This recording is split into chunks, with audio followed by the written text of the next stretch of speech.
The acidity of the hydrogen of terminal alkynes has been used extensively in synthesis. We can create an alkyne here, an alkyne anion, by treating this with sodium amide, strong base. And that will remove the acidic hydrogen here. Important to remember that the pKa of the terminal alkynes is 25, whereas the pKa of, say, I'm going to draw, this is acid conjugate base, my amide anion, that pKa is 38.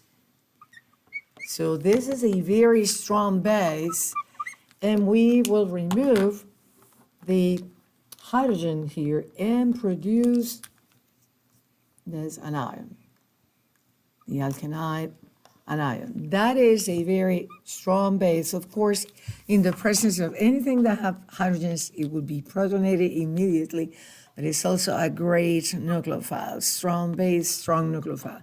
So we can use that property to make it react with something else and do, for example, do an alkylation. Let's say that we have ethyl bromide. So what we will do here is an SN2 reaction. This is a primary alkyl halide. So you will have the attack again, SN2 fashion on the alpha carbon, and that way you will be making the following alkynes. So I'm drawing it here. 1, 2, 3. Now, new bond to one carbon and another carbon. So notice that is what it was, my alpha carbon at the beginning. So what we have made is this compound larger. We had made a new carbon-carbon bond.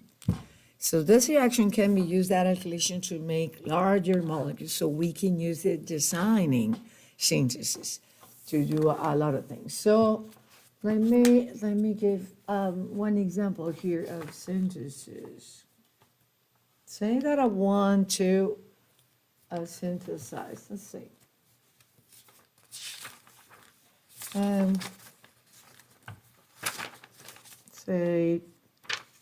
Say that I want to prepare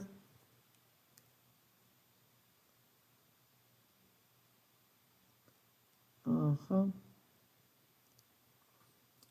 going to have to edit this video and cut this part because I'm thinking too much. And what is the example? I didn't have it.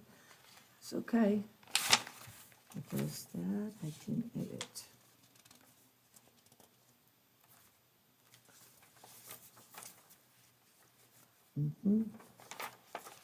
Where is the example that I wanted to do?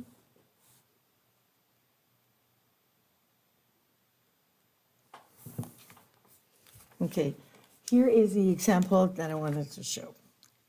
Say that I have a problem that says prepare 2 methyl hex 3-ine, and it says from the reaction of an alkyne.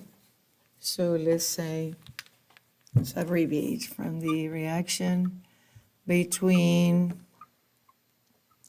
an alkyne anion and an alkyl halide. Okay, that's my target molecule. So when you have a problem like that, the first thing that we need to do is draw our structure. So when we draw a structure, first thing, 2 methyl hex 3-ine. So we have an alkyne, and we will have 1, 2, and then we have 1, 2, 3. So 1, 2, 3, and then 2 methyl, and this is hex. So 1, 1, 2, 3, 4, 5, and 6. So that's what I have. So again, in asymmetrical, I can number it the other way. So 1, 2, 3. Anyways, it's going to be 3 hexyne. And it says 2-methyl 3-hexyl. So if this is carbon 2, that's a methyl. So that's a molecule that I want to synthesize. And what we're going to do now is think of a way of attaching this chain. So it says from a reaction between an alkyne and an ion, alkynide. That's not an alkyne, but an alkynide. Alkynide. Anion. All right. So we can, for example, start from acetylene. If we start from acetylene, then I will have 2 hydrogens here. If I start from acetylene, I can treat it with sodium amide, and then I can create the following anion. Next step, so let's say this is step 1. I can do another step. In that step, I can do an essential reaction. Since I see that I have an ethyl group here, I can add ethyl bromide. That way, I will be adding the carbons that we have here. So we have those 2. I'm going to have them my SN2 attack. I'm going to try to make it a different color. Anyhow,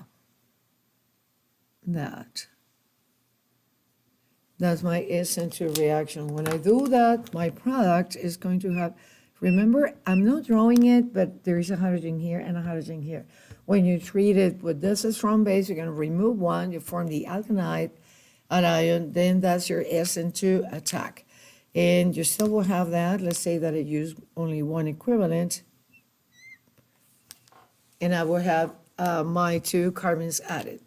But yet I need to add the other part. This looks like an isopropyl, but to install that, I need to treat that again with, so I'm gonna continue here.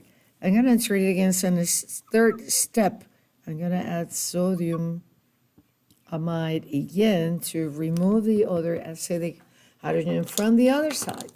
So and create a new alkynide anion. And then I can treat it in another step with, notice, I'm just breaking, let's break this. That's the part I needed to add. That's the part I needed to add. So new bond that I need to make, I'm making this carbon-carbon bonds, this one and this one. So the other fragment needs to have that pattern, the isopropyl. So what I need here is, say, isopropyl bromide. And that is a secondary alkyl halide. And that's not that as good as a reaction, not as fast, certainly, because of its steric hindrance in the SN2 reaction. So that'll be much easier. But anyways, we can do that. And the way this happened then is another nucleophilic attack. So SN2 fashion, and you will get your final product. So you will have 1 ethyl on one side and 1 isopropyl. So let's extend this arrow over here, and that's your final product.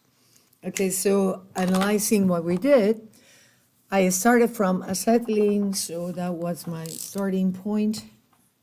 And acetylene, I know that it has 2 acidic hydrogens. And here I am disconnecting the chains that I need to add to acetylene, so I'm breaking that bond. I notice that here this fragment has 2 carbons, so I need to add 2 carbons. The way I do that is removing 1 acidic hydrogen, creating the alkynide, SN2 reaction. So I have added these 2 carbons. Then doing this connection here, I see that I need to add that this pattern, so an isopropyl group to that. And then again, I need to use another mold, say, of sodium amide, create the alkynide ion, and in another step, I will add isopropyl bromide, another SN2 reaction, and now I'm making this product. That will be ethyl isopropyl acetylene. So another way is not actually IUPAC, but that's another way to name alkynes. So saying what is at each side is thinking about a substituted acetylene. So what's on each side? An ethyl and an isopropyl.